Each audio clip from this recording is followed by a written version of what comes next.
A welcome connecting you to a heavenly space. Mornings here hold within untold stories. A world of its own. A setting to elevate the whole being. Tastes which tickle taste buds add to the joy. Lemon Garden, a 4-star category resort and spa. Experience refined luxury.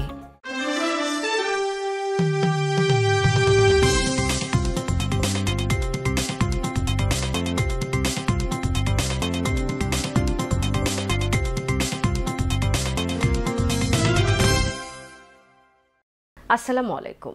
আমন্ত্রণ সবাইকে Sylhet studio থেকে channel S Sylhet নিউজে। সঙ্গে আছি আমি রোহেনা সুলতানা। শুরুতেই জানিয়ে দিচ্ছি শিরোনাম। ইলিয়াস আলীর সন্ধানের দাবিতে উসমানীনগরে হাজার হাজার মানুষের বিক্ষোভ মিছিল। আসিরগঞ্জে ফ্রি মেডিকেল ক্যাম্পে 7 শতাধিক রোগীকে ফ্রি স্বাস্থ্যসেবা দিয়েছে বিয়ানীবাজার ক্যান্সার অ্যান্ড জেনারেল হাসপাতাল। সিলেটের গোলাপগঞ্জ ভাদেশ্বর সওদাগর সাহেবের বাড়ি মেধাবৃত্তি ও সনদপত্র বিতরণ অনুষ্ঠান সম্পন্ন। সিলেটের রেল লাইনের সংস্কার ও নতুন ট্রেন চালু সহ 8 দফা দাবি আদায় না হলে কঠোর আন্দোলনের ঘোষণা। এবং ইয়াকুবিয়া হিফজুল কুরআন বোর্ডের প্রতিভার সন্ধানে জাতীয় হিফজুল কুরআন প্রতিযোগিতা 2024-এর পুরস্কার ও হিফজ সমাপনকারী ছাত্রদের পাগড়ি বিতরণ সম্পন্ন। শুনছিলেন শিরোনাম, এবারে বিস্তারিত। সিলেট 2 আসনের সাবেক সংসদ সদস্য ও বিএনপির সাবেক সাংগঠনিক সম্পাদক নিখোঁজ বিএনপি নেতা এম ইলিয়াস আলীর সন্ধান মিলছে না 1 যুগেরও বেশি সময় ধরে। তাকে ফিরে পাওয়ার দাবিতে আবারও রাজপথে নেমেছে ওসমানীনগর উপজেলা বিএনপি ও অঙ্গ সহযোগী সংগঠনের নেতাকর্মীরা।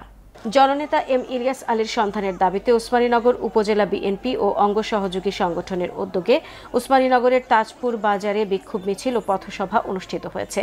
এতে হাজার হাজার নেতাকর্মী ইলিয়াস লুনা স্লোগানে মুখরিত করে ওসমানীনগরের রাজপথ। মিছিলটি সিলেট ঢাকা মহাসড়কের প্রধান সড়ক প্রদক্ষিণ করে সমাবেশে রূপ নেয়। এ সময় বক্তারা বলেন, এম ইলিয়াস আলী শুধু একজন নেতা নন, তিনি সিলেটের কোটি মানুষের হৃদয়ের স্পন্দন। তাকে ফেরত না দিলে কঠোর আন্দোলন কর্মসূচি ঘোষণার বিকল্প থাকবে না। ওসমানীনগর উপজেলা বিএনপির সভাপতি STM ফখরুদ্দিনের সভাপতিত্বে ও সাধারণ সম্পাদক আব্দুল্লাহ মিসবার সঞ্চালনায় মিছিল পূর্ব পথসভায় বক্তব্য রাখেন ওসমানীনগর উপজেলার সাবেক চেয়ারম্যান আলহাজ মইনুল হক চৌধুরী, অবিভক্ত বালাগঞ্জ উপজেলার সাবেক সাধারণ সম্পাদক আব্দুল জলিল জিলু। উপস্থিত ছিলেন ওসমানীনগর উপজেলা বিএনপির সিনিয়র সহসভাপতি মুজাহিদুল ইসলাম, সহসভাপতি আব্দুল হাকিম, আব্দুর রূপ আব্দুল, শাহ মোহাম্মদ এহিয়া, শিব্বির আহমদ ওদুদ, শাইস্তা মিয়া, নুরুল ইসলাম শফিক, সিনিয়র যুগ্ম সম্পাদক কয়েস চৌধুরী, মাঝারুল ইসলাম মানিক, শাহিন মিয়া, SM মাসুদ, সাইদুল ইসলাম আনা, সাংগঠনিক সম্পাদক রায়হান আহমদ, আব্দুল জমির, উপজেলা যুবদলের আহ্বায়ক ফজল আহমদ জনি সহ আরও অনেকে। আর্তমানবতার সেবায় প্রতিদিনই কাজ করে যাচ্ছে প্রবাসীদের অর্থায়নে গঠিত বিয়ানীবাজার ক্যান্সার অ্যান্ড জেনারেল হাসপাতাল। এবার প্রবাসীদের সহযোগিতায় উপজেলার আসিরগঞ্জ উচ্চ বিদ্যালয় অ্যান্ড কলেজে দিনব্যাপী 7 শতাধিক রোগীকে ফ্রি স্বাস্থ্যসেবা দিয়েছে হাসপাতালটি। আমাদের বিয়ানীবাজার প্রতিনিধি তুফাইল আহমেদের পাঠানো রিপোর্টে দেখুন বিস্তারিত। ক্যামেরায় ছিলেন অরুণ বৈদ্য। এই যে আমার হাতে ঔষধগুলো আছে, অনেক সময় আমরা টাকার কারণে কিনতে পারি না। ফসা উচার দাদুয়াই করতাম পারি না, ফিরি পাইছি রে বাদ যাওয়াই অতদিন ধরে কষ্ট করি। আর আর্তমানবতার সেবায় প্রতিদিনই কাজ করে যাচ্ছে প্রবাসীদের অর্থায়নে গঠিত বিয়ানীবাজার ক্যান্সার অ্যান্ড জেনারেল হাসপাতাল। হাসপাতালে চিকিৎসার পাশাপাশি গ্রামীণ বিভিন্ন এলাকায় ফাউন্ডেশনের পক্ষ থেকে নিয়মিত মেডিকেল ক্যাম্প করে থাকে হাসপাতালটি। এসব চিকিৎসা ক্যাম্পে আসা রোগীগণ বাড়ির কাছে বিনামূল্যে চিকিৎসা সেবা পেয়ে ক্যাম্পের উদ্যোক্তা ও দাতাগণের জন্য প্রাণ ভরে দোয়া করেন এবং কৃতজ্ঞতা জ্ঞাপন করেন। ফসা উচার দাদুয়াই করতাম পারি না রে পুত, ফিরি পাইছি রে বাদ পারি আর না কোনো ডাক্তারও যাইতে হয়, অতদিন ধরে কষ্ট করি। আর আমরা ফ্রি ডাক্তার দেখাই আছি, ঔষধ পাইছি। এই যে আমার হাতে ঔষধগুলো আছে, অনেক সময় আমরা টাকার কারণে কিনতে পারি না। এখন আমরা ফ্রি ক্যাম্পাস করায় গিয়ে আমরা অনেক সুবিধা হয়েছে। হাসপাতালের ফাউন্ডেশনের আয়োজনে এবং আসিরগঞ্জ গ্রামের কৃতি সন্তান যুক্তরাষ্ট্র প্রবাসী শাহিন জলিল, যুক্তরাজ্য প্রবাসী মুসলেউদ্দিন মাসুম আহমদ ও সাইফুল আলমের সহযোগিতায় বিয়ানীবাজার উপজেলার আসিরগঞ্জ উচ্চ বিদ্যালয় ও কলেজ প্রাঙ্গণে দিনব্যাপী ফ্রি মেডিকেল ক্যাম্প অনুষ্ঠিত হয়েছে। এ সময় ক্যাম্প পরিদর্শনে আসেন বিশিষ্ট রাজনীতিবিদ, সিলেট 6 আসনের সংসদ সদস্য পদপ্রার্থী এনামুল হক চৌধুরী। তিনি ফাউন্ডেশন ও হাসপাতালের ভূয়সী প্রশংসা করেন। আজকের যে কার্যক্রমটা, এই কার্যক্রমটা কিন্তু রাষ্ট্র করার প্রয়োজন ছিল নিজস্ব দ্বারায়, যেটাকে প্রিভেন্টিভ হেলথ চেক আপ যেটাকে বলা হয়, এই প্রিভেন্টিভ কার্যক্রমগুলি যদি আমরা করতে পারতাম রাষ্ট্রীয়ভাবে, তাহলে কিন্তু আজকে আমাদের এইরকম প্রাইভেট সেক্টরের মাধ্যমে অথবা প্রাইভেট উদ্যোগের মাধ্যমে, সীমিত উদ্যোগের মাধ্যমে প্রয়োজন হতো না এরকম একটা উদ্যোগ। NHS এর চিকিৎসা লেভেল যেটা আছে ইউকেতে, আমরা ওইটাকে মডেল হিসাবে বাংলাদেশে বাস্তবায়ন করার জন্য আমরা চেষ্টা করব। মঙ্গলবার দিনব্যাপী মেডিকেল ক্যাম্পে বিনামূল্যে প্রায় 7 শতাধিক রোগীদের মধ্যে চিকিৎসা সেবা ও ঔষধ বিতরণ করা হয়। চিকিৎসক ও স্বাস্থ্যকর্মীদের সার্বিক তত্ত্বাবধানে এবং স্থানীয় সহযোগী ও স্বেচ্ছাসেবকগণের সহযোগিতায় পরিচালিত চিকিৎসা সেবা ক্যাম্পে বিশেষজ্ঞ ও অভিজ্ঞ চিকিৎসক মণ্ডলী হৃদরোগ, ডায়াবেটিস, শিশুরোগ, গাইনি ও প্রসূতি সেবা, পাইলস ফিস্টুলা সেবা ও জরায়ু মুখ ও স্তন ক্যান্সার স্ক্রিনিং, রক্ত স্বল্পতা পরীক্ষা ও সেবা, ডায়াবেটিস পরীক্ষা সহ বিনামূল্যে প্রয়োজনীয় ওষুধ বিতরণ করেন। আমরা ভায়া পরীক্ষা করছি, মহিলাদের স্তন ক্যান্সার এবং জরায়ু মুখের ক্যান্সারের পরীক্ষা করছি। 100 জনের কাছাকাছি রোগী দেখে ফেলেছি। সর্দি কাশি, যে সিজনাল ভাইরাসজনিত রোগ, এগুলা নিয়ে আসতেছেন। কিছু কিছু হচ্ছে ক্রনিক রোগ, যেগুলো হচ্ছে ডায়াবেটিস, হাইপারটেনশন, এগুলোর ফলো আপ দিচ্ছি, ওনাদের পরামর্শ দিচ্ছি। এ সময় উপস্থিত ছিলেন আসিরগঞ্জ উচ্চ বিদ্যালয় ও কলেজের অধ্যক্ষ শফিল আলম, রাজনীতিবিদ ও সমাজসেবক গোলাম কিবরিয়া শাহীন, নজরুল আলম, আসিরগঞ্জ উচ্চ বিদ্যালয় কলেজের এডহক কমিটির সদস্য খুরশেদ আলম, সমাজসেবক জয়নাল আবেদিন, আব্দুল খালিক, ফয়জুল আলম, এবাদুল হক, শাহীন উদ্দিন ও হেলাল উদ্দিন প্রমুখ। Tufail Ahmed, channel S news, Beanibazar. Channel S এর আমার গাঁও অনুষ্ঠানের জনপ্রিয় উপস্থাপক শায়খ আহমদ সওদাগর প্রবর্তিত সিলেটের গোলাপগঞ্জের ভাদেশ্বর সওদাগর সাহেবের বাড়ি মেধাবৃত্তি ও সনদপত্র বিতরণ অনুষ্ঠান সম্পন্ন হয়েছে। ভাদেশ্বর আলহেরা ইবতেদায়ী হাফিজিয়া পশ্চিম ভাগ মাদ্রাসায় মোহাম্মদ জাকির আহমদের পরিচালনায় অনুষ্ঠানে প্রধান অতিথি ছিলেন ইউনাইটেড কমার্শিয়াল ব্যাংক PLC সিলেটের ভাইস প্রেসিডেন্ট ইশতিয়াক আহমদ চৌধুরী। আনসার আহমদ চৌধুরীর সভাপতিত্বে বিশেষ অতিথি হিসেবে উপস্থিত ছিলেন ভাদেশ্বর কলেজের অধ্যক্ষ মাহবুবুস সামাদ, মাদ্রাসার ভারপ্রাপ্ত সভাপতি আলহাজ আমিনুল ইসলাম, আহমদ প্রপার্টিজ সিলেটের চেয়ারম্যান কাউসার আহমদ টিপু, ইউপি সদস্য মহিদুজ্জামান লাবলু। স্বাগত বক্তব্য রাখেন সওদাগর সাহেবের বাড়ি ট্রাস্ট এর সাধারণ সম্পাদক মোহাম্মদ আব্দুল জলিল। 2008 সাল থেকে এই বৃত্তি প্রদান হচ্ছে জানিয়ে অনুষ্ঠানে প্রধান অতিথি বলেন, মেধাবী শিক্ষার্থীদের হাতে বৃত্তি ও সনদ তুলে দিতে পেরে আমরা আনন্দিত। এই কার্যক্রম ভবিষ্যতে অব্যাহত থাকবে বলে তিনি আশা প্রকাশ করেন। মৌলভীবাজার সদর উপজেলার 6 নম্বর একাটুনা ইউনিয়নের দিশালোক সরকারি প্রাথমিক বিদ্যালয়ের ছাত্রছাত্রীদের মধ্যে অ্যাস্টোরিয়া ওয়েলফেয়ার সোসাইটি USA ইনকের পক্ষ থেকে শিক্ষা উপকরণ বিতরণ করা হয়েছে। বিস্তারিত জানাচ্ছেন আমাদের মৌলভীবাজারের head of news Khaled Chowdhury. ক্যামেরায় ছিলেন অশ্বিনী সিনহা। মৌলভীবাজার সদর উপজেলার 6 নম্বর একাটুনা ইউনিয়নের দিশালোক সরকারি প্রাথমিক বিদ্যালয়ের ছাত্রছাত্রীদের মধ্যে Astoria welfare society USA Inc এর পক্ষ থেকে শিক্ষা উপকরণ বিতরণ 2025 অনুষ্ঠিত হয়েছে।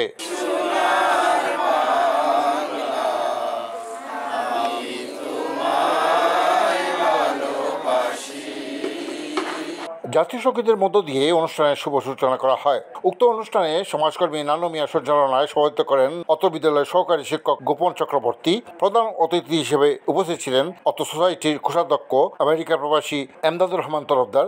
সম্বর্ধিত অতিথিদের মধ্যে উপস্থিত ছিলেন দেশ বিদেশ মৌলভীবাজার সংগঠনের সভাপতি UK প্রবাসী মোহাম্মদ খালেদ হোসেন। বিশেষ অতিথি হিসেবে উপস্থিত ছিলেন শিক্ষানুরাগী মারুফ তরফদার, দেশ ও বিদেশ সংগঠনের উপদেষ্টা হাসিদ আহমদ, সহ সাধারণ সম্পাদক তাজুল ইসলাম চৌধুরী, সাংগঠনিক সম্পাদক আব্দুল আলিম, অর্থ সম্পাদক জাহাঙ্গীর মিয়া, JK জসিম ও আলমগীর সহ অন্যান্যরা। এছাড়াও উপস্থিত ছিলেন এমদাদুর রহমান তরফদারের 2 পুত্র এহান রহমান তরফদার ও ইরাজ রহমান তরফদার। উপস্থিত অতিথিরা অ্যাস্টোরিয়া ওয়েলফেয়ার সোসাইটির এই উদ্যোগের প্রতি ধন্যবাদ জ্ঞাপন করে বক্তব্য রাখেন। Astoria welfare society new York United state of আমেরিকার একটা সংগঠনে খাতা কলম তারা দিচ্ছে। আরও আমরা একটা স্কুলও দিব, বরবারি স্কুলও দিব, মাইনরিটি এলাকা, হিন্দু প্রদর্শিত এলাকা, গরিব এলাকা। আর আজকে যারা অতিথি আসলাম সকলেই আনন্দিত। আজকে আমরা যে একটা ভালো কাজ করলাম, আগামী যাতে আমরা কাজগুলো অব্যাহত রাখি। আমরা খুবই ভালো কাজ করলাম, জাভেদুদ্দিন ভাই, কয়েস আমার সোহেল ভাই, মনিরুল চৌধুরী, এরা খুবই আন্তরিক দেশের জন্য। এটা খুবই একটা মহৎ কাজ। বাচ্চারা এটা ছোটো একটা গিফট, কিন্তু বাচ্চারা অনেক খুশি হইব, এই উৎসাহিত হইব। ধন্যবাদ এমদাদ ভাই। অ্যাস্টোরিয়া ওয়েলফেয়ার সোসাইটি অনেক ভালো ভালো কাম করে এভাবে আগামী দিনও করতো আমরা আশা রাখি। শিশু বাচ্চাদের এই খাতাগুলা দেওয়ায় তারা কত আনন্দিত হয়েছে। আল্লাহ সদা সর্বদা তারা পালা রাখুক। আজকের শিশুরা কিন্তু আগামী দিনের ভবিষ্যৎ। এই দিশালোক সরকারি প্রাথমিক বিদ্যালয়ের বংশ পরম্পরা কিন্তু ওনারা দাতা ছিলেন এবং এই ধারাবাহিকতা বজায় রেখেছেন আমাদের জনাব এমদাদ সাহেব। তো আমি ধন্যবাদ জানাই ওয়েলফেয়ার সোসাইটির জনাব কোষাধ্যক্ষ এমদাদ রহমান তরফদার বাইরে। আগামী দিনে যাতে আপনাদের এই আর্থিক সহযোগিতা অব্যাহত থাকে, দেশের দারিদ্রতা বিমোচনে আমরা এলাকার যে এই আজকের এই কমলবতী শিশুদের যে শিক্ষা উপকরণ বিতরণ হয়েছে, আবারও ধন্যবাদ। পরিশেষে সম্বর্ধিত অতিথিদের হাতে সম্মাননা স্মারক ও শিক্ষার্থীদের মধ্যে শিক্ষা উপকরণ বিতরণ করা হয়। শিক্ষার্থী ও অভিভাবকরা এই উপহার পেয়ে তাদের আবেগঘন অনুভূতি প্রকাশ করেন।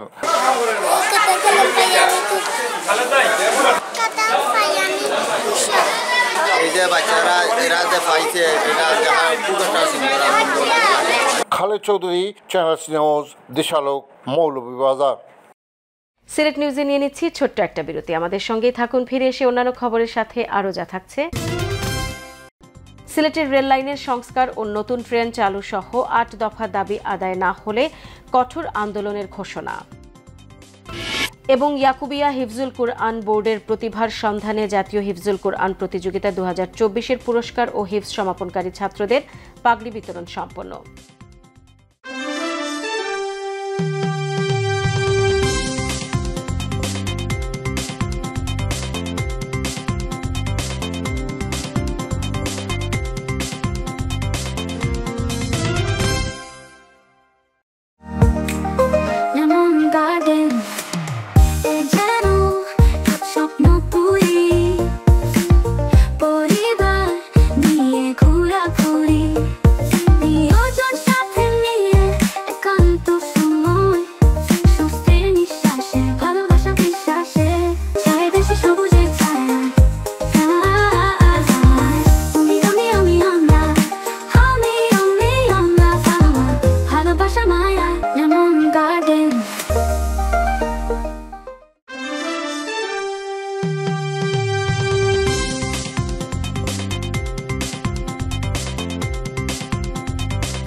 স্বাগত আরেকবার সিলেট স্টুডিও থেকে চ্যানেল এস সিলেট নিউজে। সিলেট ঢাকা সিলেট কক্সবাজার রেলপথে 2টি স্পেশাল ট্রেন চালু। আখাউড়া সিলেট রেলপথ সংস্কার ও ডুয়েল গেজ ডাবল লাইনে উন্নীতকরণ সহ ৮ দফা দাবিতে সিলেট রেলওয়ে স্টেশনে এক বিশাল মানববন্ধন কর্মসূচি পালন করা হয়েছে। সিলেটের সর্বস্তরের নাগরিকবৃন্দ আয়োজিত মানববন্ধনে একাত্মতা পোষণ করে ৮ দফা দাবি বাস্তবায়ন আন্দোলন পরিষদ সিলেট ও কুলাউড়ার সদস্যবৃন্দ, সিলেটের বিভিন্ন সামাজিক ও রাজনৈতিক দলের নেতৃবৃন্দ ছাড়াও উপস্থিত ছিলেন কুলাউড়ার সর্বস্তরের ট্রেন যাত্রীবৃন্দ, সিলেট রেলওয়ে উন্নয়ন forum, Bangladesh railway fan forum Sylhet. মানববন্ধনে আন্দোলনের সিলেট জেলার সমন্বয়ক ও সিলেট বিভাগীয় যুব সংগঠন লায়ন আমিন উদ্দিন আহমেদের সভাপতিত্বে ও আন্দোলনের মুখ্য সমন্বয়ক এম আতিকুর রহমান আখইয়ের পরিচালনায় সংহতি প্রকাশ করে বক্তব্য দেন আন্দোলনের প্রধান সমন্বয়ক আজিজুল ইসলাম, সিলেট সিটি কর্পোরেশনের সাবেক কাউন্সিলর শামীম আহমদ রনি, দৈনিক প্রভাত বেলার সম্পাদক ও প্রকাশক কবির আহমদ সোহেল, আন্তর্জাতিক মানবাধিকার সংস্থা আইন সহায়তা কেন্দ্র, আশোক ফাউন্ডেশনের সিলেট বিভাগের প্রেসিডেন্ট রকিব আল মাহমুদ, বাংলাদেশ যুব জমিয়ত কেন্দ্রীয় কমিটির সিনিয়র সহ সভাপতি মাওলানা কবির আহমদ সহ আরও অনেকে। মৌলভীবাজার শহরের অভিজাত একটি রেস্টুরেন্টে আকুয়া দেশি প্রবাসী সদকায়ে জারিয়া ওয়ার্ল্ড ওয়াইড গ্রুপের প্রতিষ্ঠাতা ইউকে প্রবাসী শেখ মোহাম্মদ ইসাকের পক্ষ থেকে এক সংবর্ধনা অনুষ্ঠানের আয়োজন করা হয়েছে। বিস্তারিত জানাচ্ছেন আমাদের মৌলভীবাজারের head of news Khaled Chowdhury. ক্যামেরায় ছিলেন অশ্বিনী সিনহা। মৌলভীবাজার শহরের অভিজাত একটি রেস্টুরেন্টে আকুয়া দেশি প্রবাসী সদকায়ে জারিয়া ওয়ার্ল্ড ওয়াইড গ্রুপের প্রতিষ্ঠাতা ইউকে প্রবাসী শেখ মোহাম্মদ ইসাকের পক্ষ থেকে এক সম্বর্ধনা অনুষ্ঠানের আয়োজন করা হয়েছে। উক্ত অনুষ্ঠানে সমাজকর্মী নান্নু মিয়া সঞ্চালনায় সভাপতিত্ব করেন সম্মিলিত সামাজিক উন্নয়ন পরিষদের সভাপতি খালেদ চৌধুরী। সম্বর্ধিত অতিথি হিসেবে উপস্থিত ছিলেন অত সংগঠনের উপদেষ্টা ইউকে প্রবাসী খালেদ হুসেন, দেশ বিদেশে মৌলভীবাজার সংগঠনের সাধারণ সম্পাদক আমেরিকা প্রবাসী এমদাদ রহমান তরফদার। এছাড়া উপস্থিত ছিলেন অত সংগঠনের উপদেষ্টা একলাসুর রহমান, ফারুক আহমদ, সংগঠনের সেক্রেটারি আব্দুর রহমান পারভেজ, বিশিষ্ট সমাজকর্মী মোহাম্মদ জাহাঙ্গীর, কাইয়ুম আহমদ সহ অন্যান্যরা। উপস্থিত অতিথিরা আকুয়া গ্রুপের প্রতিষ্ঠাতা শেখ মোহাম্মদ ইসাকের প্রতি ধন্যবাদ জ্ঞাপন করে বক্তব্য রাখেন। তো দুর্নীতিমুক্ত আমরা থাকতাম হইব প্রত্যেকটা সংগঠনও। ধন্যবাদ। আর আমার বড় ভাই যারা আছে আমার ফ্যামিলি দোয়া হবে, আমি সব টাইমে আইসি আরও বড় ভাই আছেন, তো ধন্যবাদ আকুয়া গ্রুপে। আর আপনারা যে ভালো ভালো কাজ করটা আমরা সমান্ত উপদেষ্টায় হইয়া গেছেন আকুয়া স্বচ্ছতা থাকলে রোগগুলা বেশি দিন থাকে। আমরা স্বচ্ছতা রাখতাম, আকপা গ্রুপ অনেক সুনামও আছে। কিন্তু একটা হোয়াটসঅ্যাপ গ্রুপ আরেকটা হোয়াটসঅ্যাপ গ্রুপের প্রেসিডেন্ট সেক্রেটারিকে সম্বর্ধিত করাটা এইটা একটা ভারসাম্যতার লক্ষণ, সম্প্রীতির লক্ষণ। এই কাজটা করেছেন শেখ ইসাক এবং আকুয়া। তা আমি আল্লাহর কাছে কামনা করি আমাদের সবার সহযোগিতা সবসময় কামনা থাকতো। আল্লাহ তাআলা যেন আমাদের গ্রুপটা সামনের দিকে আগাইয়া নিন এবং আগামীতে আমরা গরিব অসহায়দের যাতে সাহায্য করতাম পারি এই গরিবের ভক্ততা। আপনার দেশি প্রবাসী গুরুত্ব নিয়ে এই সম্বোধনা অনুষ্ঠানের আয়োজনে আমরা আকুয়া দেশি প্রবাসীর প্রত্যেক সদস্য আমরা আনন্দিত এবং গর্বিত। পরকাল জিন্দেগির জন্য কিছু একটু করি, আল্লাহ যেন আমাদের গুনাহ থেকে মুক্ত করেন। অনুষ্ঠানের এক পর্যায়ে সম্বর্ধিত অতিথিদের হাতে সম্মাননা স্মারক তুলে দেওয়া হয়। পরিশেষে বিশেষ দোয়া ও নৈশভোজের মধ্য দিয়ে অনুষ্ঠানের সমাপ্তি টানা হয়। Khaled Chowdhury, channel news, Moulvibazar. শামসুল উলামা আল্লামা আব্দুল লতিফ চৌধুরী সাহেব কিবলা ফুলতলি রহমতুল্লাহ আলাইহির প্রতিষ্ঠিত ইয়াকুবিয়া হিফজুল কুরআন বোর্ডের প্রতিভার সন্ধানে জাতীয় হিফজুল কুরআন প্রতিযোগিতা 2024 এর পুরস্কার ও হিফজ সমাপনকারী ছাত্রদের পাগড়ি বিতরণ অনুষ্ঠান সম্পন্ন হয়েছে। সিলেটের একটি অভিজাত কনভেনশন সেন্টারে এই অনুষ্ঠান আয়োজন করা হয়। আল্লামা ইমাদ উদ্দিন চৌধুরী ফুলতলির সভাপতিত্বে অনুষ্ঠানে প্রধান অতিথির বক্তব্য রাখেন রাসূল সাল্লাল্লাহু আলাইহি সাল্লামের 39তম বংশধর মদিনা মুনাওয়ারার প্রখ্যাত বুজুর্গ শায়খ সৈয়দ আল হাবিব আসিম আদি ইয়াহিয়া। এছাড়া বিশেষ অতিথি হিসেবে উপস্থিত ছিলেন রাসূল সাল্লাল্লাহু আলাইহি সাল্লামের 39তম বংশধর জেদ্দার প্রখ্যাত বুজুর্গ শায়খ সৈয়দ উমর আহমদ আল হাবশি, ফুলতলি কামিল মাদ্রাসার সাবেক অধ্যক্ষ শাইখুল হাদিস আল্লামা নজমুদ্দিন চৌধুরী ফুলতলি, ইয়াকুবিয়া হিফজুল কুরআন বোর্ডের জেনারেল সেক্রেটারি হাফিজ মাওলানা ফখরুদ্দিন চৌধুরী ফুলতলি, ঢাকা বিশ্ববিদ্যালয়ের আরবি বিভাগের সহযোগী অধ্যাপক মাওলানা আহমদ হাসান চৌধুরী ফুলতলি সহ অন্যান্য অতিথিবৃন্দ। প্রতিযোগিতায় সারা দেশের 9 শতাধিক মাদ্রাসার অন্তত 8,000 শিক্ষার্থী অংশ নেন। এর মধ্যে 13 জন জাতীয় পর্যায়ে বিজয়ী হয়। বিজয়ীদের হাতে পুরস্কার তুলে দেন আমন্ত্রিত অতিথিরা। এরকম একটি আয়োজনে অংশ নিয়ে পুরস্কার লাভ করে খুশি শিক্ষার্থীরা। আয়োজকরা জানান, পবিত্র কোরআন সঠিকভাবে শিক্ষা ও এর মহিমা মানব জীবনে ছড়িয়ে দিতে বোর্ডের অধীনে এই রকম কার্যক্রম অব্যাহত থাকবে।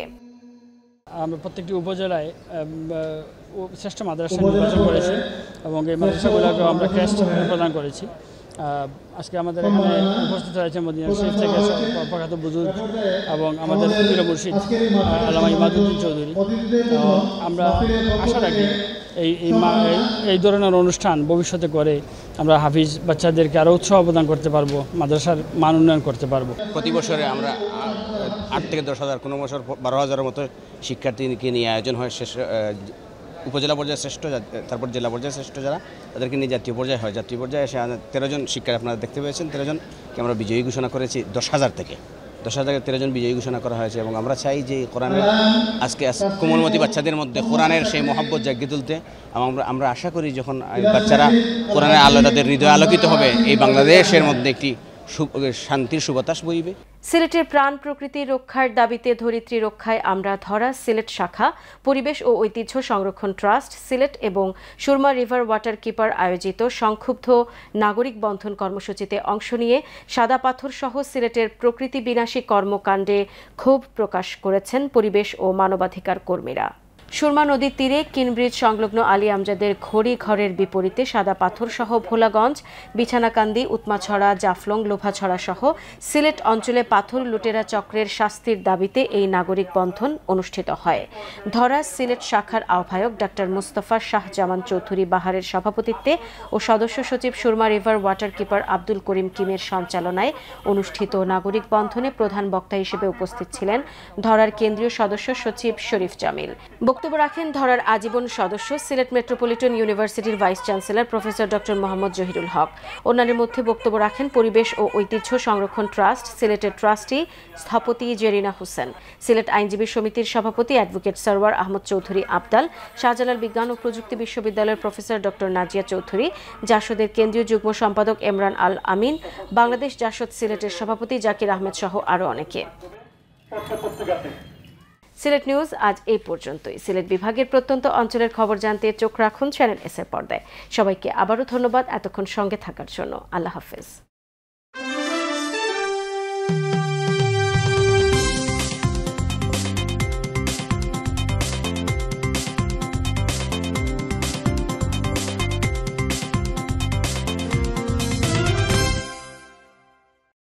বিদেশেও কাজ নিয়ে ব্যস্ত থাকো, এখানে এসে শুয়ে বসে আছো। তা কি করবো, একটু রিল্যাক্স করবো না? আমার বেড়াতে যেতে ইচ্ছে করে না? এখানে কোথায় বেড়াতে যাবে?